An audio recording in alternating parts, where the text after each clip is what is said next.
We're winging it, baby. Oh my God, no. Hey, everybody. Welcome to Game Audio Hour number 160. It's our weekly podcast. We discuss all things game audio except before the show so we can prepare what we're going to talk about. From creative ideas, the latest techniques, project experiences, audio secrets, here's where you find your in-depth coverage and opinions related to game audio. I thought we were talking some pretty cool stuff in the green room, so I thought we would just take off from there and see where it flows. Oh, man. And what we were talking about was that there are some people, Vince was telling us about a friend of his, who can just nail these carnival games. And there was you were saying it's a ball toss, Vince, and you had to like land it in these dimples, and he got 3 out of 5. Yeah, he was absolutely ridiculous. I mean, he actually admitted, yeah, he did that a little bit better than usual. But yeah, it's the game where you have a grid of spaces that this bouncy ball will eventually land in. And on 5 tosses, he got it into the grand prize center space 3 times. And so yeah. So you've witnessed this. What's the technique? That's my question. So a lot of it has to do with spin. So when he actually was, when he tossed it, he was tossing it with a sort of weird underhand and flicking his wrist up that way so that it does a backspin. And he was trying to aim it such that the ball hits right on the edge of that space as opposed to right in the space. And if he did it right, it would just hit off of the edge of the space, go up, and then straight down back into the space.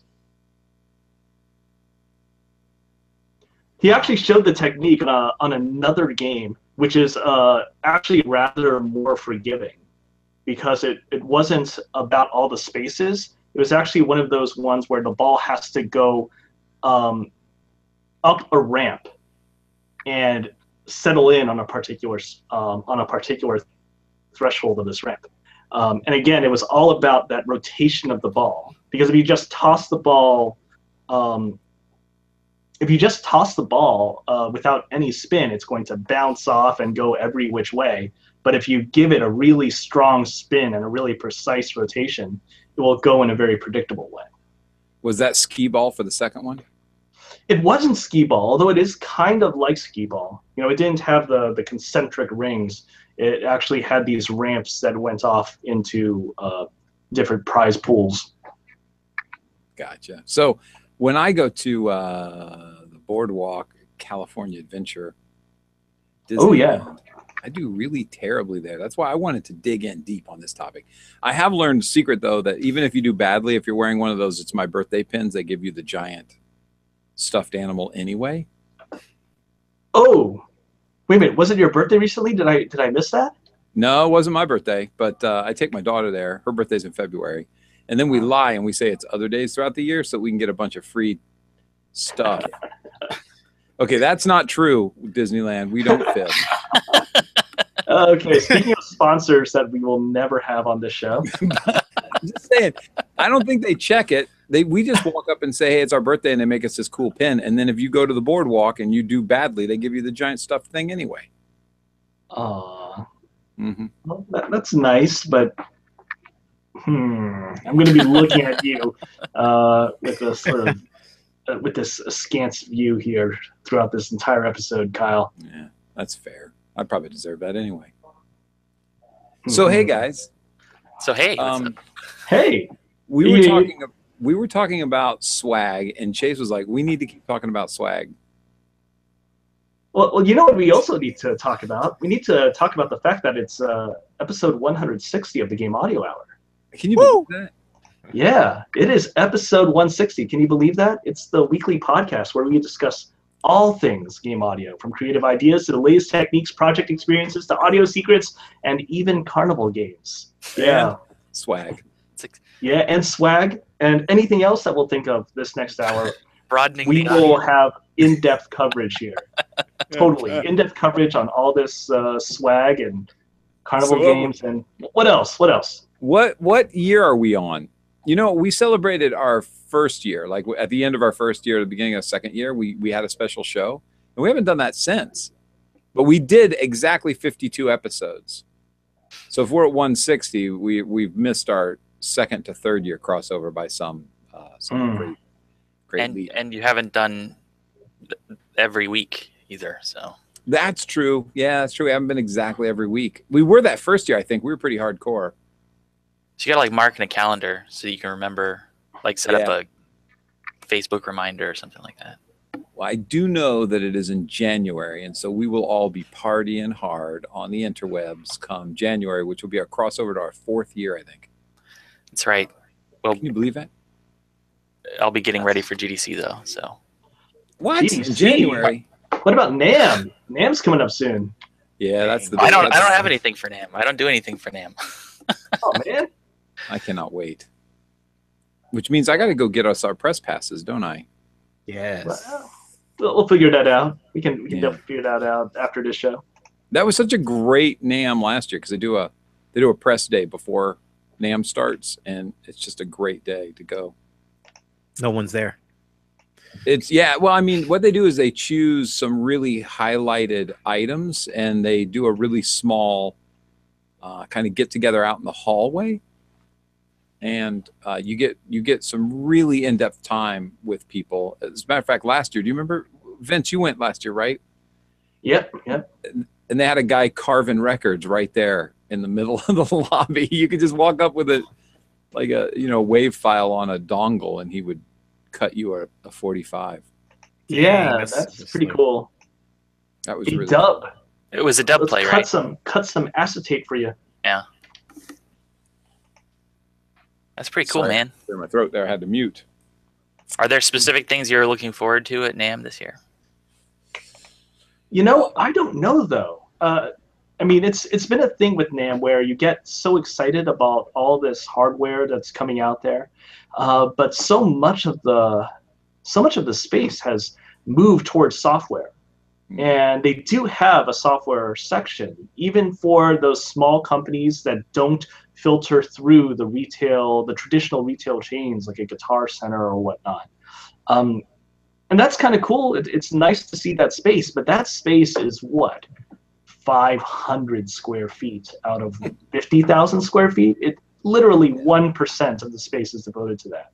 I would love to see more of that stuff. There's so much interesting software out there and so many small players in the music technology world. And really, in order to get one of those big spaces at NAMM, you got to be a relatively big player.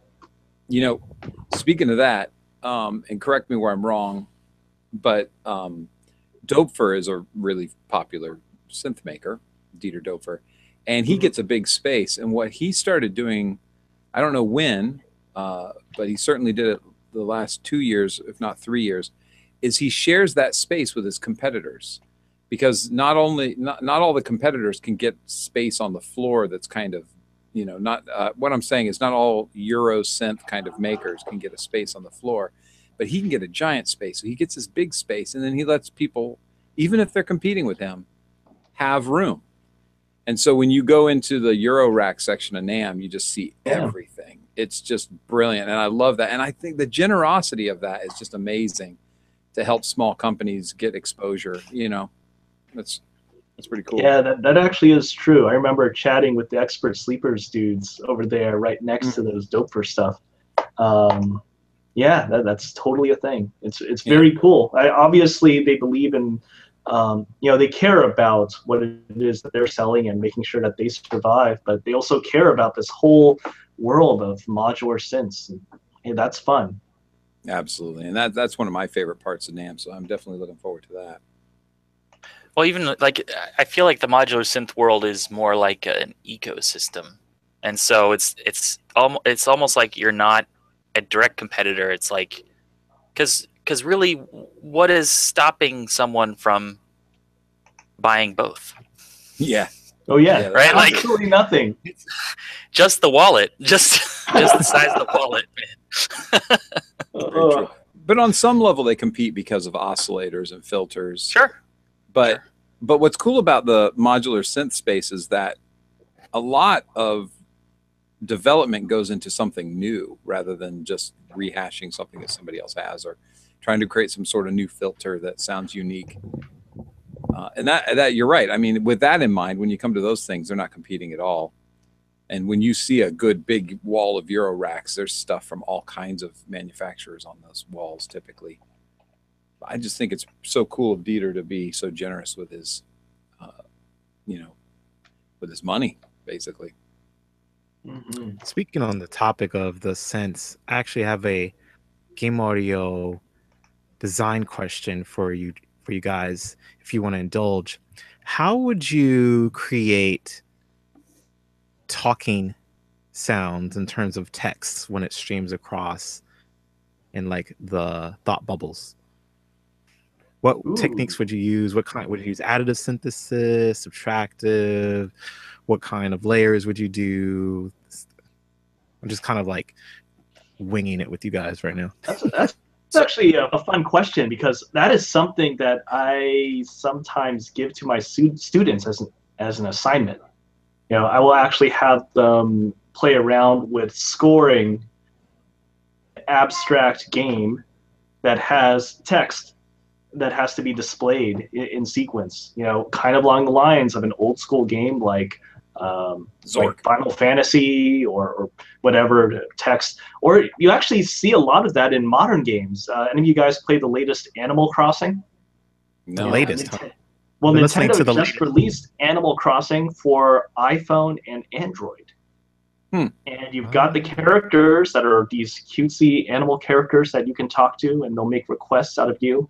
And as the text scrolls by, or rather as the text reveals itself character by character, there will be a sound associated with that character. And it's fun and cute and abstract. And the thing that I always do personally is I try not to do anything too complicated with the sound itself, because it's much more about the rhythm as opposed to the actual tone that you're trying to get for that. You don't want to go too complicated too quickly, I think. So, okay, you could go crazy synths, but I like to go pretty simple. Maybe 2 op FM synth at most. Okay. In the past, I've done just a start sound and an end sound, so that when people are watching the game and not necessarily involved in the text that's going on, but they want to know when it comes to an end, have like a popping bubble sound at the end that says, something's done. I can look down really quickly and then get back to what I was doing. I've done that before. That's pretty cool. So Animal Crossing is an interesting one, because I don't know. I haven't played the latest one, but on the GameCube version, the animals speak the letters, and they're just jumbled real fast together. So as the text comes out, rolling out, like it'll be like "Dian," if it's saying like "hello," it'll be like "hello," like that, and it almost sounds like they're saying the word. And I think that's because in Japanese, it would actually be the word, because it would just be the syllables. Speaking the syllables out loud. So I think that they do a good job with the speech. It fits the tone of the game, and it has just enough inflection to kind of express the character, aided by like really over the top character animation. It'd be cool. Man, Japanese is cheating. But go ahead, cheating. Kyle. Go ahead, Kyle. I mean, Dan kind of said it, but I'm thinking of it in a different way. What might be really cool is some languages, they use tone for different meaning. They may say the same word, but if they say it by ending by rising up, it means one thing, and rising down, it means another. That would be a really cool effect to add on text, where you just got a sound that goes or like a male or female kind of connotation. Yeah. There's this game called Burrito Galaxy that does some interesting things with its text. Yeah, it's a really oddball PS1 looking remake-ish type of game. It had me really, at Burrito. Burrito Galaxy, you'll love it. I'm telling you. They do some interesting things with their text and like the sounds. And usually when you're talking about JRPG text sounds versus maybe some Western type of text sounds, they a little bit different, I noticed. And I was just thinking about, I was trying to get into the mindset of if it's like if it's just like maybe half a second and then truncated, and then how it's implemented so that when you're getting blurbs, if it like that, or if you're randomizing different things, so if that's going to sound annoying to the player, or I'm just getting a little bit more technical probably than I need to be. But I was just kind of like brainstorming, like, oh, will I just take like an actual sound where I merge it with a synth sound? Will it be only a synth sound? And like Vince, you were saying, you give your students these things, don't overcomplicate it, maybe just have it be second and then just export it out and then test it and see if it works, and if it doesn't, maybe change some things around or whatnot. So it's just kind of comparing and contrasting the application. I have two pieces of advice for you. Sure. Don't use a typewriter. I like that advice. That's good advice. And don't use bullets. That's it. I like that advice too. That's my brilliant piece of advice right there. People pay money for that in Vegas. I'm just saying. Hey, along those lines of dead air, I have, you could have. I was waiting for you to finish your thought on this topic, because I think this is actually a really important topic, man. Laughing at the joke was an option. I'm just putting it out there. That's always an option. Even if it doesn't deserve it. I force my family to. I was listening to a live DVD today from 1989 of Brian Ferry, who is, as well, anybody watch the show knows I'm a ridiculous fan of.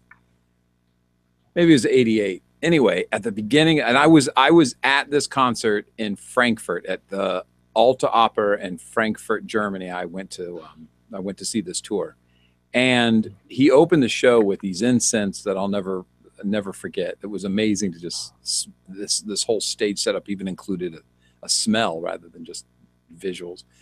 But the opening had this creepy, like, reversed sound going on.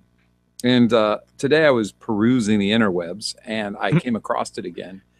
And I was like, oh my God, I've always wondered what he was saying in reverse while everybody was getting to their seats, because it went on just on a loop.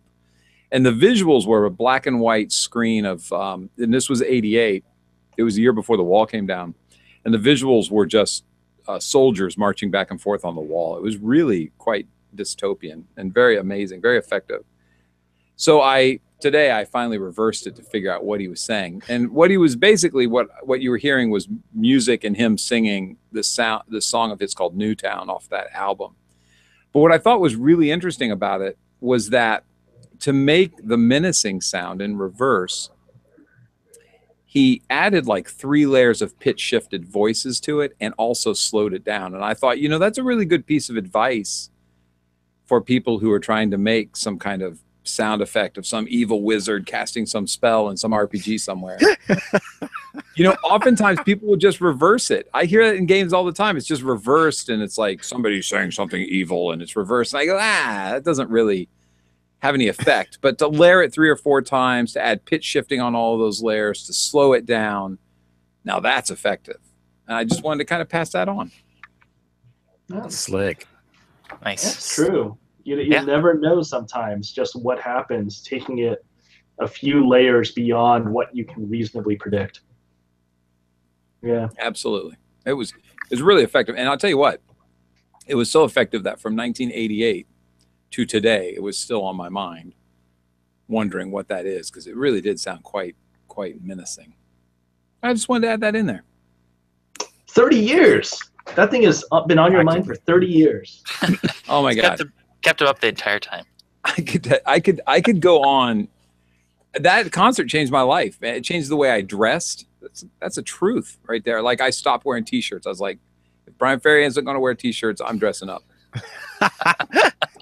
That's the goddamn truth. Sorry, cussed again. Doggone truth. We're back to the swag conversation. There goes our full circle. There goes our monetary attachment to this video. But no, it changed a bunch, and visually and musically, it really had such a huge effect on me. I was always a Roxy Music fan. You know, I think that's the question I want to go into is, hey guys, we write music for games. And some of the best advice I ever got about writing music for games, what came from Gerard Marino. And he said, just try to write orchestrally what you would write on a guitar. You know? And I'm not quoting him, but basically it was, you know, Gerard loves like kind of metalish stuff. And when you listen to his scores, it's like a violin. If you distorted that violin, you'd be hearing Steve Vai. It's, you know, and so what is it musically that you have brought into video games the strongest, that you've let influence your scores the most? What style of music, or a particular artist, or a particular kind of I don't want to get too much into theory, but maybe there's a process or a compositional theory that you really love and you keep applying it to your music. Is there anything that has been a major catalyst for the sound that you have? Yeah, for me, it's been abstract key changes and harmonies and rhythm. And that's what I guess I'm known for in terms of like my sound. And it's not Western at all. That's what I've been told. It's just me. But yeah, I have a tendency of just, oh, we're here. Nah, sorry, we're over there. Nice. Do you do like just major minor flips, or do you go deeper than that? It's more like, I think it's just like jazz, and then I've added some of my classical theory recently. But I've always like had a strong sense of like adding interesting rhythms and filling in pockets where I try to fill up the space, but not overcrowd it at the same time. So I've found that those things really just add more depth to the compositions that I write. Really, I'm writing what just sounds good. Nice. Nice. I'm telling you what people have told me, because when I'm writing, I'm just doing whatever it is. I just want to do something. Yeah, exactly. And I have a horrible answer because I can't listen to anything. I like telling people that I have an absolutely horrible ear, because I swear that's the absolute truth. My ear is bad. Why do you say that? I have a bad ear. I can't really listen to things and be like, oh yeah, that's awesome, that's great, or even, oh, that's bad, that's horrible, or whatever. You know, when it comes to listening to other people's music, when it comes to listening to my own music, okay, it's music. But when it comes to the actual performance of it, you know, that's another thing. You know, whenever I write my music, one of the things that I think about, or rather the major thing that I think about is this stuff interesting to perform? You know, so even if I'm writing for a virtual orchestra, or if I'm writing for a virtual rock band, or a virtual jazz band, or a virtual soloist, I'm thinking, I wonder if this is going to be enjoyable for this guitarist, this violinist, this singer, whomever, to actually play this piece. And if it feels like that, then I'm thinking, yeah, this is going to be a worthwhile piece of music. You know, like with this current soundtrack, you know, I went to this, so I'm writing this game soundtrack, and one of the things that I was talking about with this Sky game that, yeah, we should mention it for sure. Well, I mean, we don't have to mention it. You know, this is not my personal blog video thing. But no, I was going to mention it anyway. I mean, people need to check out your video, man. Well, okay, so yeah, you know, the company, we're making this game. I'm writing a soundtrack for it, and I wanted that soundtrack to be better. And honestly, the thing that I thought at the very beginning that just seemed absolutely obvious was, I have to play some more instruments, and I have to get better at these instruments in order to be able to write music for these different types of instrumentalists that I want to enable further with better, more interesting, more fun music. And that, you know, that physical virtuosity that these instrumentalists have to undergo in order to perform this work is something that I connect far more with than the actual sound that they're creating.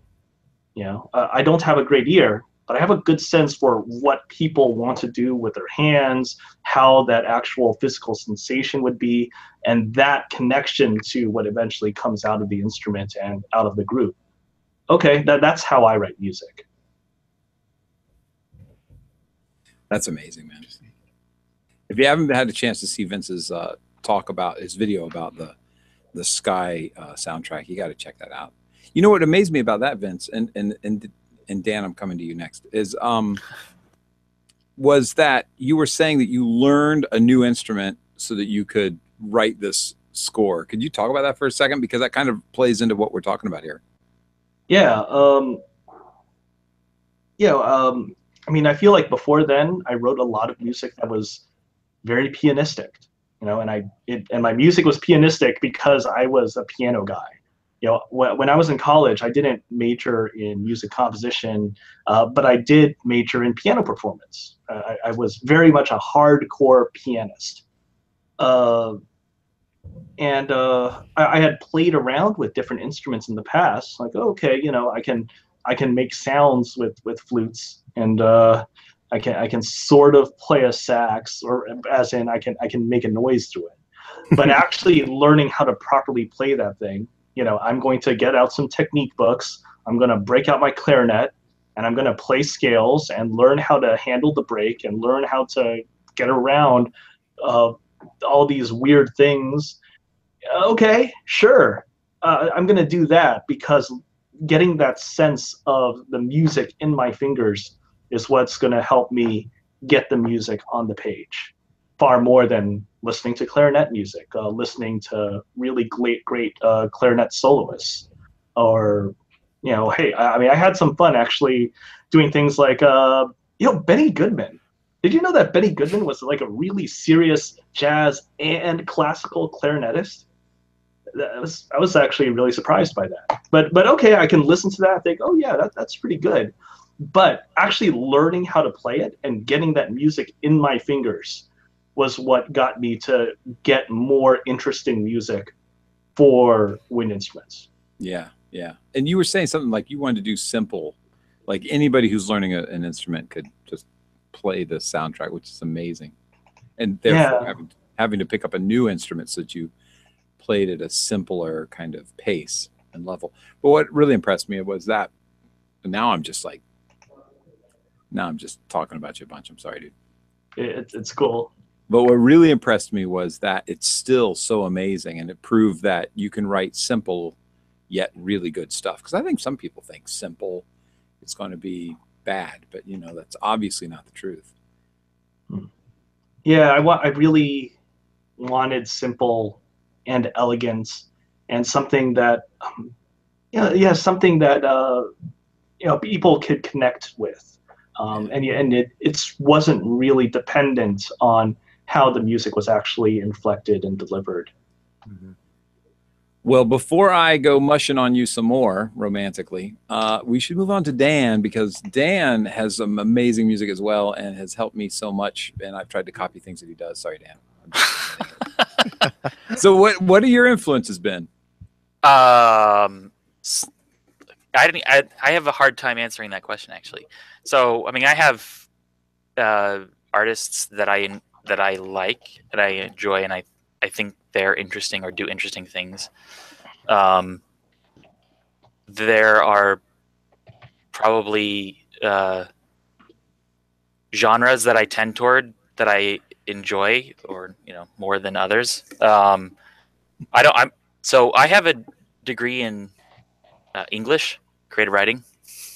That's my major. Not creatively writing music. So so yeah, I don't have that. That's good though. That traditional course of study. Everything I've done has basically been self-study. There's certain things that are obvious, like orchestration. I buy a lot of books. I like reading textbooks, or I'm a nut for those. But yeah, man, so when I'm working on sometimes I have like this anxiety about who I am and like where I fit in the idea of music and sound and like identity, because I'm not sure if I have a particular voice, and sometimes that bothers me, and I worry about that. But I think because my background is, I think primarily I'm interested in story. That's sort of what interests me. I find an intersection of a lot of my creative pursuits seem to have something to do with that. So I like music that tells a story. Usually, sometimes I just like music that feels cool. But maybe I'm imagining a character or something like that. I don't know. But yeah, I have a hard time describing the process, and sometimes that's like, from a process perspective, I usually don't know how I got there when I'm there, and I just try to stay there, and then I have a hard time getting back. Man, this question has been really deep, and actually there's so much great information there. Because, I mean, don't we all? There's so many things I wanted to say. First of all, Esquivel, who's one of my absolute favorite composers, never studied piano. And by not knowing, he wrote some amazing things. And he would take other people's music and just do his Esquivel thing. If people don't know who Esquivel is, just look him up. He's kind of spacey lounge stuff from the 60s, but he wrote some just amazing stuff. And my favorite album by him is More Weird Sounds from Space. No, I can't remember what the album is called. Never mind. Anyway, you got to check. Just look up Esquivel, Esquivel. Anyway, but the point I was making is that by not knowing the instrument, I find that more powerful. Maybe I'm just saying that because I don't play piano very well, but I write a lot on piano, and I don't limit myself to structure necessarily. It becomes more about the ear, and you absolutely know when you've done something bad. The ear will definitely there's no mistaking that. But by not knowing the theory behind it, my fingers just climb into these places for the next chord, and I go, oh, that sounds good with that. And maybe I'm doing something different, which I like. I like that. I think that's a very useful thing. And in some ways, Vince just did it by switching over to EWI, teaching himself EWI, so he could compose a soundtrack that was meeting the standard of which he wanted to hit. That was one thing I wanted to say. The other thing I wanted to say was that we all have. Man, that's unbelievable. I mean, I could not tell you. If you ask me at the beginning of a project, hey, Kyle, can you do this? I'm going to be like, no, hell no, I can't do this. I don't know what the hell I'm doing. I'm an imposter. Why did you even call me? But the idea is just do it, just get started. Like my daughter she struggles with reading. She's doing much better now. And now it's moved into writing for her, which is just a nightmare because not only does she have to read, she has to write and then read. And so her page just ends up empty on her homework assignments. And I said, just write words. It doesn't even matter. Just fill that page with BS, because the next page you're going to be on a flow, and that's where the content will start to happen. But just fill that first page with just nothing. Just put babble down. Just write rabbit 100 times. I don't care. But just get the pen flowing. And then when you turn that page over, you'll start to write something. And I think we all have talked about it in the past, but that's a major part of it, isn't it? Like, feel like we're imposters, wonder how the hell we got the gig. What are we going to do now? That panic sets in, like you're saying, Dan. And I've found that if I let myself wallow in that panic for a while, I end up really being against the gun, really worried about what I can do. Just try to get it done. But if you don't wallow in the panic and you just go, you know what? Screw it. I'm just moving forward. All kinds of great stuff comes out of that. Yeah. There were a couple of revelatory moments, I guess, in my life writing music. I think one of the early ones was just sort of acknowledging that key signatures don't exist. Like realizing that they're not a thing. Like, it's just an infrastructure. And then I think the other, I remember another one was, I visited remote control once, and you realized you didn't actually have to do the work. Is that what you were getting at? well, no. What was interesting was actually seeing people work in a pre-production process, which I think that when you approach composition traditionally, you're usually thinking from a pure musical standpoint, and you're abstracting the music from the sound, which is dangerous. And I think like Vince, for example, is bypassing that by actually just writing on the instrument itself, so that the sound and the music are coincidental, right? But I think that like acknowledging that there should be a pre-production process where before you're writing music, you're thinking about the music and the sound like at the same time. Yeah. And that's what they were doing at Remote Control. They do these they have these like jam sessions, and then they do like sampling, and they do sound design, and those become like the instruments that drive the compositional process later on. And it sort of builds from this organic like playground space. Yeah. And I think that's really powerful. And it allows the music to sort of explore places that instruments can't, because those instruments don't exist yet because they haven't been made or programmed or whatever, right? Yeah. So that was really fascinating, and I find writing in that way produces really interesting results. I agree completely. I'm working on a project right now doing pre-production because I'm trying to figure out what I want the palette to be. And I can't do that unless I play around with it. And like there's this one song I want to do, and I was thinking, oh, it'd be kind of cool to have like a French kind of feel to it with an accordion and a violin. But that may be completely wrong. So what I want to do is just walk down that path and see if it fits. And if it does fit, it's going to change the rhythm of the whole piece. Because as soon as you add accordion and violin, you're kind of tied into that kind of French rhythm for those pieces. And this thing doesn't. I wasn't envisioning this piece of music to have that kind of rhythm. But yeah, you got to do pre-production. That's so true. And you're right. Vince is playing right on there. I wanted to go out to the chat room because let me find it here. Oh man, our chat room's going crazy. Adriano said, what percentage of you guys write your writing process is theory versus improvisation?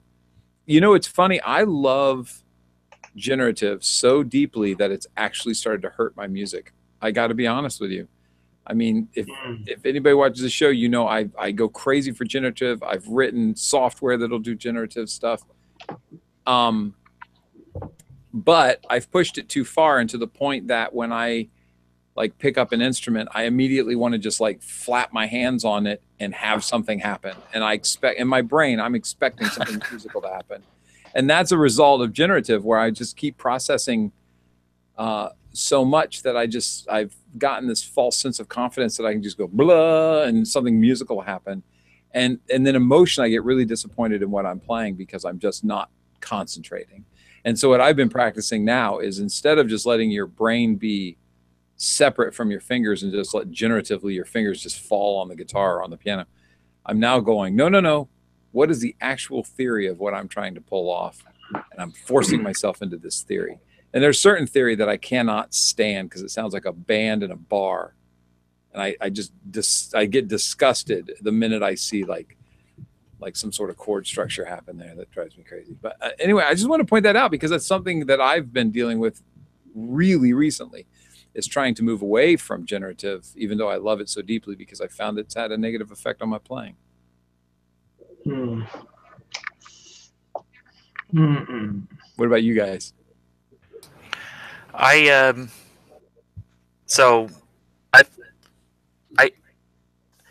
paradigm of the instrument does influence, right, the way that you write, and I think that's kind of unavoidable, and that's like So there's definitely a good cause for Vincent's approach, or just learning more instruments. I think that's always good. Indeed.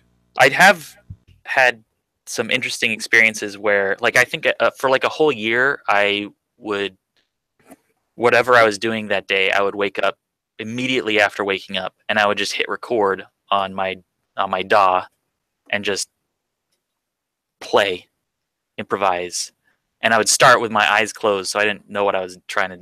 I wasn't trying to do anything, and the goal there weren't really goals, but if something started to take form, then I would try to like capture that, and then I would record that, save that little snippet as like a big scrapbook of material. And I found I was really prolific when I was doing that. I need to do that again, actually. I need to start doing that again. But yeah, I like that improvisation. I feel like when it's same like we were talking about the pre-production. It's the sort of creative playground. You kind of need this sort of let the walls go and see what's gonna happen, and then from there you can start building some sort of scaffolding.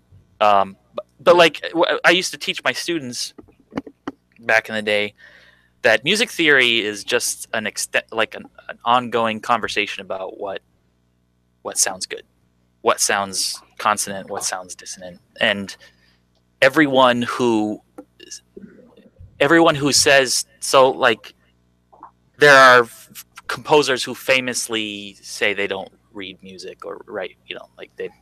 Yeah. But the thing is that even those composers have created their own theory of what sounds good and what doesn't sound good, or what sounds a certain way or not. And so I think that that's like the theory thing. I know what they're driving at, but I think that that's actually impossible. Because as soon as you're evaluating the outcome of something, you're applying some theory. Like, oh, that sounds good, or that doesn't sound good, or that works, or that doesn't work. And you just ask why, and then suddenly you're in theory. Like, yeah, that's so true. Absolutely. And I find, and I think I see in the chat room, most people saying the same thing, is start with improvisation, and then if you get stuck, basically start moving to some theory to get yourself out of a hole. But I stayed away from it for so long that I ended up being amazed by like a 145 or 164 or something. I'm like, wow, it sounds in my ear, that sounds one way. I would have never said it's like a 164 we're moving through. And that's weird. When you play with a lot of people, that's really necessary, to say, okay, we're going to the 5 chord. And so I see the use for it when it comes to communicating. I mean, that's no epiphany. Obviously, it's very important. But if you're just going to sit down like I'm trying to do right now and just like force myself into these little, what's the word I'm looking for is progression. It's interesting. Excuse me. I'm trying to force myself into progression so that I can avoid my finger issue right now. I don't know if it's better. I'll get tired of it in a couple of weeks. I'll go back to the old way. I was just thinking that it's interesting. Actually, we're talking about this because then I just had a thought. In the chat, we're discussing like when to use theory and when, if it's good to kind of not know, and improvisatory. Got that word finally. I've been struggling with that word for a month. Improvisatory actions and whatnot. And I was thinking, okay, yes, you can get away with doing the improv when you're by yourself, but what happens if you were trying to also be the orchestrator and the arranger, and then you have to do this live, like some things that Vince or Kyle or whatever may do, and then you have to communicate to the real musicians, hey, I want this, so play this at, and you now have to learn the verbiage and the language to speak to them and convey, unless you have a team, which you may not be able to afford or whatnot. So you need to be somewhat fluent in that language as well to transfer over. So that's when theory does help you out, right? In terms of at least knowing, okay, I do want this chord progression to be this. Or like, for example, I had the concert 2 weeks ago and I had the jazz band, and I was like, I couldn't sing the chord I wanted, but I had jazz theory. So I was like, okay, guys, at the end of this, I want a minor and major seventh chord. And they did it. And I knew what it was to convey that. But if I'm improvising and I don't know what that is to build that chord in that key, I just play it. But then when I had to convey it to the musicians, they need to know. They can't just say, well, I was at home and I just played these notes. What is this?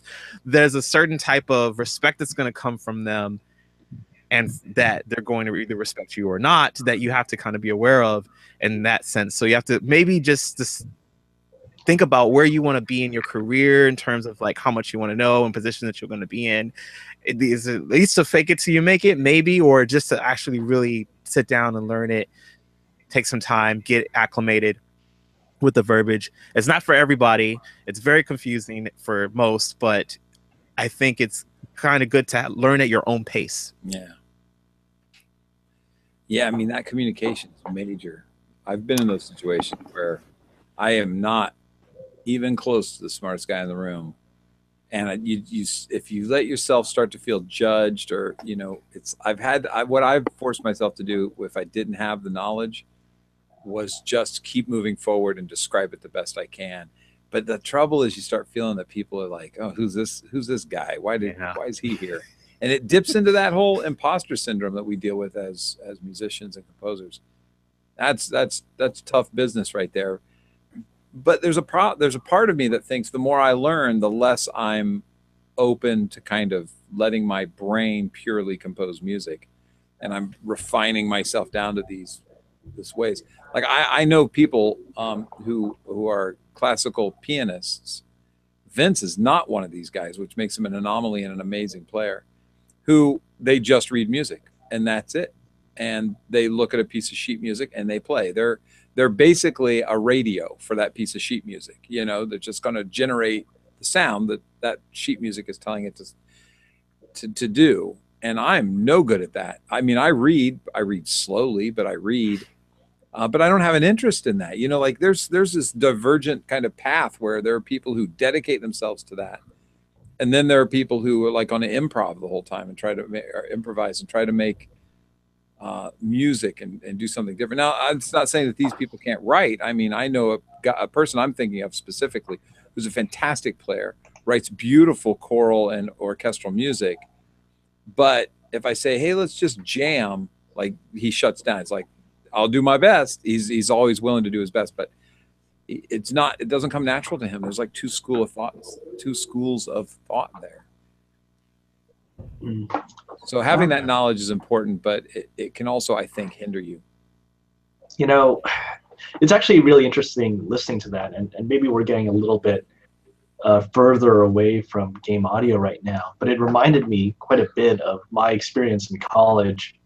And what I thought was the role of a pianist, you know, and you know, if you are a pianist, I felt like there was actually a really grand responsibility that you had to convey the music that was written on the page and interpret it and show not just the ideal version of that, but also the possibilities of what it could be. You know, and I actually had a fun time fighting not just with my classmates, but also with the teachers when it came to this. You know, the fact that my particular way of approaching my piano study was so much about, well, just studying the music, studying the time period, studying the composer. What does this piece of music really mean within the larger oeuvre of works and that particular time period for the composer? What are the things that these notes could really mean? Oh, it says B on the page, but does it really mean B? Oh, it says forte here, but does that really mean forte? And how does one actually do forte anyways? Yeah. You know? And I love this idea that we could you know, curate this music in so many different ways for the person that wasn't a performer, the person that just wanted to listen and see what this music could be for their ears. And eventually I realized that a lot of people just didn't think that that was really the role of a pianist. And that's one of the reasons why I got out of that program as soon as I could. and decided to get a master's degree in interactive media. So, Nice. but there is actually a lot of space there. There are so many things that can be done with interpretation. I actually really like that divide that exists between the composer and the performer and the arranger and orchestration and all of that. I find that delineation really helpful for me as I actually put on different hats, not just to hide my receding hairline, but also to figure out what it is that I'm supposed to do. What can I do? What am I responsible for? Yeah. And I'll have Vince composer tell flutist Vince, hey, you should try playing this, and I'll try playing this, whether it be on an EWI or an actual flute. Like, oh man, is that right? Is that fun? Do I enjoy playing this? All right, cool. And then there's Vince, the recordist, that's actually going to try recording this flutist actually doing that and be like, oh no, you actually can't really hit that note. Maybe you should try to do something else, which is very different from the opinion that Vince, the composer, would have. And in all those cases, just going through this process, like you were saying before about, okay, well, I'm just going to keep on moving forward within this space that I have for myself as I am wearing this hat that I've got on right now. And eventually music comes out of it, I think. Being fun to play is a major filter to go through. And you're reminding me of Jimmy Page, guitarist from Led Zeppelin. He said multiple times in interviews that I've seen or things I've read, and he said that he thinks that guitarists like Led Zeppelin music so much. I did say Jimmy Page, right? Because there's so many Jimmys sometimes. Yeah, he did. That they like Led Zeppelin's guitarists like Led Zeppelin music so much because it's fun to play, and it is fun to play. It is so fun to play. And I think that's a big deal with why I took up guitar, because Led Zeppelin was way up there in the first songs that I started trying to figure out how to play. And had it been boring, my daughter's taking lessons and they're all theory based, and she can't wait to quit. And so I had to ask the teacher to start showing her how to play songs that she's interested in, because that's what hooked me. But yeah, I mean, it can be dangerous, isn't it? But pianists are raised to just, when I took piano lessons, I've taken them twice in my life. I took them when I was 8, and I took them when I was 40 something. And both times is about reading a piece of music and practicing. Reading and practicing. Ugh. I know. I took to it better when I was in my 40s, because I'm in my 40s now, but I'm almost done. Because I love Tom Waits so much. I was just playing a bunch of Tom Waits tunes that would keep me going while I was having to practice these scales and stuff. Oh my God, it kills. I think one of the things when I was growing up, I started piano at a young age. I was 5, but then, within that first year, my teacher was saying things like, "Hey, you should learn how to improvise." And actually, 5-year-old me was terrified, because I was taught, "Oh, I have to do things the right way." Wait a minute, what's this space where there's not really a clear right way? And then he was like, "Well, you know how to do things like scales. Let's play around with scales, and you can improvise that way."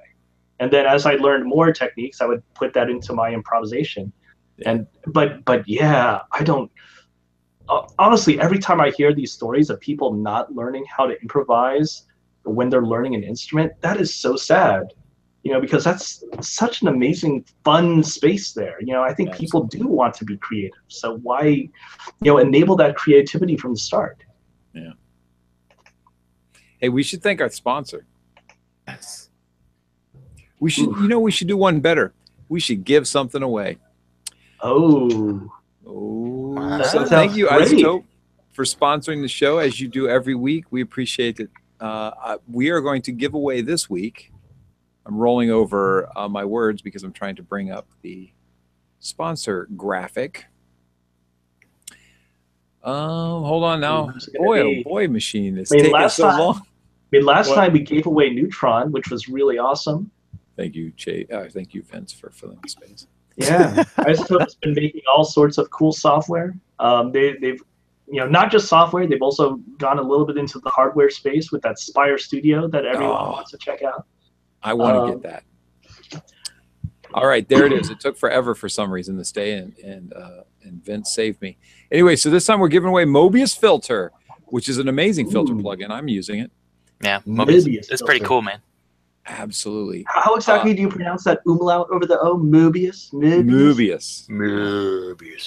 Like an umlaut moves like a cow.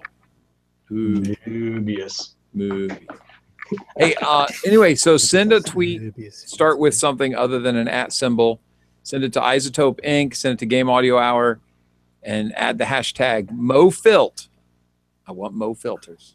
Mobius filter. Yeah. It's so cool, this stuff. I've been hearing, I feel like I've read a couple of different articles or watched a few different videos that are talking about different composers, especially Hans Zimmer, doing particular sounds like, infinite rising stuff, infinite descending. You might know about them as shepherd's tones. I actually didn't really think too much about Mobius Filter when it first came out until I actually looked more into it and be like, oh, it's shepherd tone stuff. Yep. Oh, this is fun. And Mobius Filter is really fun. Yeah. Absolutely. Fantastic piece of software. So please enter the contest. Tell your friends, tell them what to do. MoFilt, hashtag. Now I'm taking it down. You can see my beautiful face. You're welcome. Man, Thank Bob you. Till You Flop in the chat saying O with the umlaut is pronounced A, but with the lips rounded. So A. Maybe. Mobius. That's a tough one. I don't know what it's. I always see that umlaut, and I'm just not sure what to do with it. So I'll do something that's not an O, and maybe it'll be sort of right. I don't know. Bob would know. In German, Leave there's it to also the this pros. giant S. I remember the street I lived on for a few years in Germany had a giant S in it, and I had to figure out how to say that. Somebody had to tell me, and now I can't. Bob will have to remind me. It's like a sh, right? Big S's are pronounced different. I guess it's just street in general is Strasse, right, Bob? And it's got the giant S in it. I don't even know what that thing's called. Huh. Wow. Anyway, enough about that. I'm just showing my ignorance. Oh man. So yes, please enter the contest. Isotope, thank you for supporting the show, as always. And you know what, guys? We came at this with no topics discussed beforehand, scared the pants off of Chase, and we pulled it out. Oh man, we can keep It's on that talking for a while. improv, It's that improv. Improv. You know, we need to do another what do you want us to do on the show kind of poll. We did one a year, maybe a year and a half ago, probably closer to 2 years. And the number one thing that was on the poll was somehow get rid of Kyle, but I ignored that one. Oh, and number 2 was Dawes? Number 2 was Let's Talk Dawes. No. That's it, Sonar. Signed by Adriano. God, no. You know what we really need to celebrate is, I mean, look in that chat room. Thank you, Adriano. Thank you, Bob. Thank you, everybody that's out there. I'm just looking at the page I'm on right now. You all have been watching this show. You've been watching us do this for years. I really appreciate it. We all really appreciate it. Thank you so much. Keeps us going. Adriana says, no. The DAW talk. Oh, my goodness. I was actually being semi-serious because I recently bought Samplitude. Oh, that's right. Oh boy. What, you didn't buy it? You didn't go in on the big deal with Personas? I don't know. Here's the thing. I just don't know. Give some history. Why you're looking at a different DAW for anybody's watching. Well, just to make it quick, Cakewalk died. So, Gibson decided to screw them over again. They killed Opcode back in the 90s. They killed Sonar. Okay, time to get another DAW. I'm pretty sure that Reaper is going to be my DAW of choice, but actually I was looking specifically for software that will deal with DDP projects, so, for mastering CDs. And it seemed like Samplitude was a really good program specifically for that, so I decided to buy that. Nice. But it's a full-on DAW, so I'm going to try also putting it through its paces a bit, as I'm still very much in the learning process of getting my head wrapped around Reaper after literally 15 years worth of cakewalk sonar. That's crazy. The wisdom must Yeah. transfer somewhere, Vince. The wisdom must transfer somewhere. Did you look at Wavelab at all? I did. Yeah, I mean, it's a Steinberg thing. I used to be a Cubase guy back in the early 2000s, and for some reason, Steinberg stuff has just never really rubbed me the right way, I guess. It's the German thing. It's so German, It's but got hey, an but then umlaut on it. Wavelab is a different. Wavelab is different developers. Oh, is it? Oh, I thought really? it was Steinberg. Oh, okay. No, it's Steinberg is the company that publishes it. Oh, okay. Got it. But Wavelab is developed by Yeah. a different team than Cubase. Ah. And I say team generously because I think it's just one guy. Oh, that poor Oh man. Sort of I love like it. sort of like avid Sibelius these days, huh? Yikes. And with that, See, you could have gone full Steinberg and gone Dorico. Oh man, that's right, because Dorico got all those Sibelius That's guys. But so few Dorico. people use Dorico. Dorico is the most regrettable music software name out there. You know, it's named after a very famous music setter from back in the 16th century. Yeah. But there's so many to choose from rather than the one that almost sounds like dork. Dorico. Oh man, I wonder if that's the name of their project files. Did you get those .dork files? Okay, there's another company that's not going to be sponsoring us anytime soon. Did you get the .dork files? Oh my god, that's terrible. Hey, we got to get off here before we destroy our show's reputation. What little there is of one. Oh man, no, it's cool. Steinberg, you're cool. I am actually looking forward to Dorico because there's just been so much out there on the notation circuit about it. But still, it's still in its early days, and everyone is still using Sibelius and Finale. So we'll see how it goes. We'll see how it goes. Yep, indeed. Well, I know that Alex has been checking out Cubase as well. This is like my third time saying this, but anybody knows me knows I love Cubase, but I don't use it very often. And yet Chase is a Cubase user. So what I was getting at is that I always keep Cubase up to date. So I'm gonna bring it up on my next project and see if the love is still there. Now, if the love is there, Alex, me, Chase, using Cubase, you just have to use Cubase. That's the law of this show. This is not a democracy. This is a dictatorship. Wow. Anyway, before I rail about Reaper, I'm out of here. all right. Sounds good. Good seeing you guys. It's been an hour. Yeah. Follow us on Twitter, like us on Facebook. Thanks for watching. Get him, Chase. Get him. Hey, and by the way, I need to say this out loud. Reaper's a fine DAW. Not my favorite, but there are so many people doing great things in Reaper. I'll leave it with that. I've said it. It's on film. Okay, now I'm hanging up. Do it. Bye. Thanks, everybody.